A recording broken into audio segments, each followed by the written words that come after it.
right, good afternoon, everybody. Well, the plan was it was going to be really hot, and then we're going to have all these kids in the water behind us, but Mother Nature has her own way of running the show. So let's start off with her. We have a direct conduit to Mother Nature, and Joe Sullivan from the National Weather Service. Joe, tell us what it's going to be like tomorrow on July the 4th.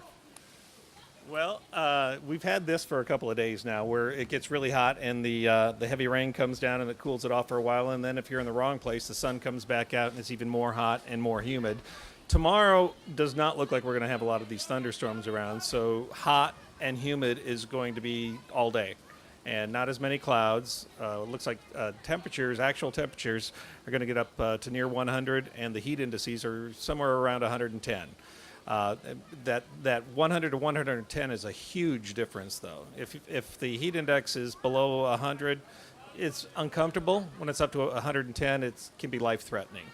In fact, we had a person in our office that was playing tennis over the weekend that ended up getting heat sickness, and the heat indices were only in the 90s at the time. But he got sick Sunday morning, actually, before the worst of the heat.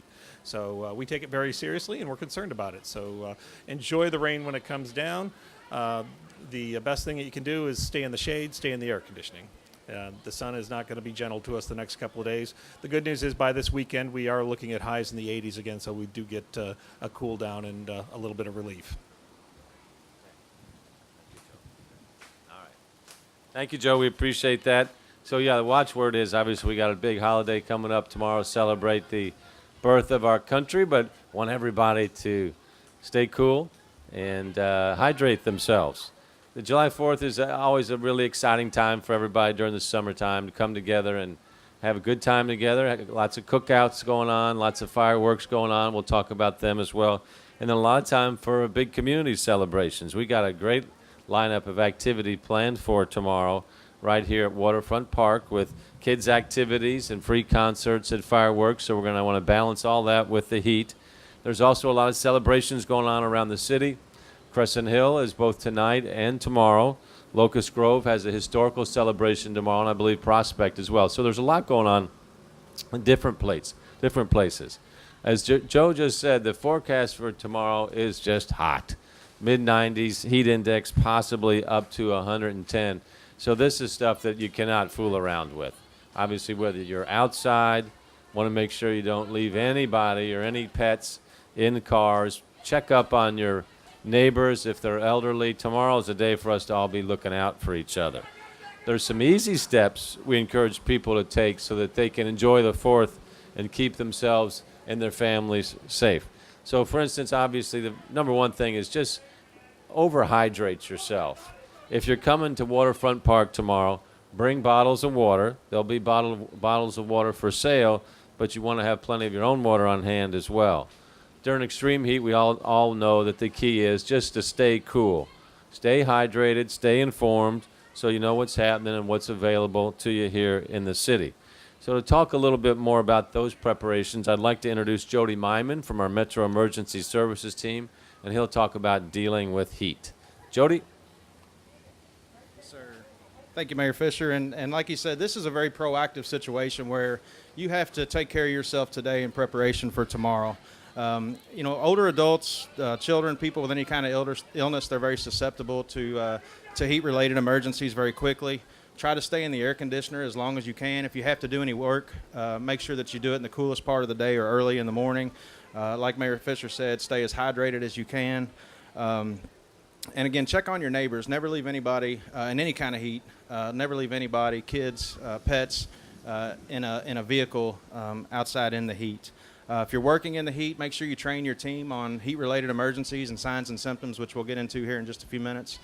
Make sure they can recognize that not only with themselves, but again with their team. Take frequent breaks. Stay away from caffeine, alcohol, things like that. Wear loose-fitting clothes if the situation that you're working in permits that.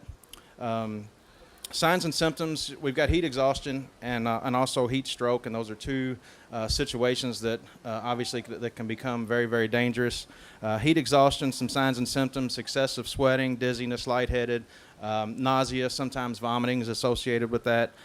Pale, clammy skin. If you recognize yourself or somebody else that's starting to get that heat exhaustion, move them to a shaded area, loosen up that clothing, give them small amounts of water, cool water to drink. You don't want to give them a whole lot of water that could make them sicker.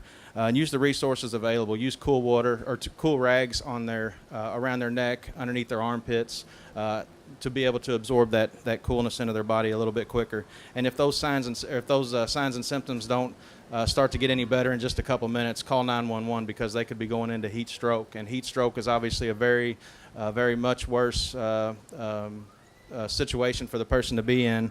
That could be a situation where they're not sweating at all, where the body is too hot, it can't cool itself, red, hot skin, nausea, vomiting. They could go into a seizure. If those signs and symptoms start to begin, you have to start aggressively cooling them with the resources that you've got available. Ice, cool rags, give them cool sips of water in small amounts again if they're able to do that, and obviously call 911 as soon as those signs and symptoms begin. We've been tracking with MetroSafe. We've been tracking heat-related emergencies over the last several days while we've been in this situation. Friday we had 9 heat-related emergencies. Saturday we had 14. Sunday we had 7. Monday we had 6. And today so far we've had 1 heat-related emergency. And that's where EMS get on the scene and they've identified as that is the actual problem. And for more information, you can always go to our website, louisvilleky.gov, and go into emergency services, and there'll always be information on that, or sign up for Lens Alert to get very quick information during these heat-related emergencies. Thank you. Thank you, Jody. And while we hope we don't need to use them, EMS will be in full force tomorrow at Waterfront Park. Lots of issues with fireworks safety as well, so we ask people to really use common sense on that. So Sal Melendez from the Louisville Fire Department is going to give us a few tips for that. Sal? Thank you, Mayor Fisher. Just share some statistics with you. According to the latest statistics from the National Fire Protection Association, NFPA, each 4th of July, fireworks cause an average of 18,500 fires. That includes structure fires, vehicular fires, trash fires, outdoor fires, and so forth. Thousands of people, most of them children, are injured while using fireworks. Sparklers account roughly for 1/4 of fireworks-related injuries, thus ending in an emergency room visit during this holiday. The most common fireworks-related injuries are to the face and hands, indicating that the user was in close proximity to the fireworks or where they were handling them. So in order for you to enjoy a safe holiday, you and your family, the Louisville Division of Fire recommends that you follow the following safety tips. Leave fireworks to the professionals. I'll say that one again. Please leave fireworks to the professionals. Do not use consumer fireworks. The safest way to enjoy a fireworks display is to attend a public display, whether it's in your neighborhood or the one that you will be celebrating here this 4th of July tomorrow at this great lawn. So after the fireworks display, do not, especially children, do not pick up any spent fireworks, as they may still be active. So that's all we have. Thank you, and have a happy 4th of July. Thank you, Sal. Thank you, Sal. We always appreciate your good work. And finally, let me ask Sevi Ghosh, our Metro Parks and Recreations Director, to come up.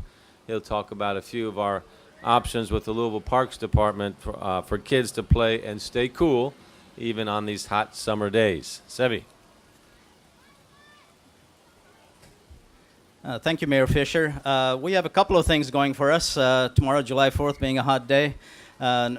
Number one, we have 32 spray pads and splash pads spread across the county, so do take advantage of them. They run all the way from Long Run Park all the way to Shawnee Park, and from downtown here all the way down to McLeanly Lake Park. So they're spread across the county. Do take advantage of them. They're free.